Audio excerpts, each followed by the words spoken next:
आज आम बनवा गोटे नया स्टाइल आलू कषा।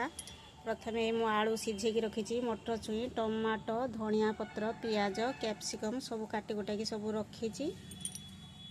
कढ़ाई तेल पकई देती गोटा जीरा पकईदेली कंचा लंका पकईदेली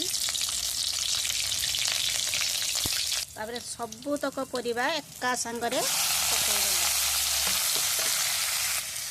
अदा और रसुण छेचा पकईदेली हलदी गुंड लुण पकईदेली भल भाव टे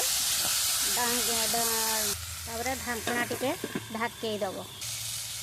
ये नहीं जीरा गुंड धनिया पाउडर लंका गुंड गरम मसला सब नहीं एका सांगरे सब पकईदेली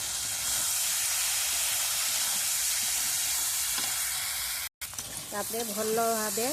ताकू घांटीदेव गलईदेव भल से देख केमतिका देखा एमती स्टाइल समस्ते तो मसला कषिकी आलू कषा करती मुझे स्टाइल बन करके खाइब देखियो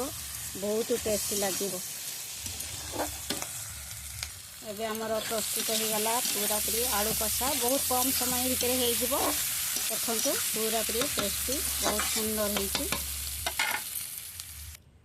पूरा पूरी प्रस्तुत हो गला पूरा पूरी नुआ स्टाइल आलू कषा एमती आपको परोटा संगरे आराम से पूरी संगरे आराम से खाई पारिबे बहुत सुंदर आ बहुत टेस्टी लगे।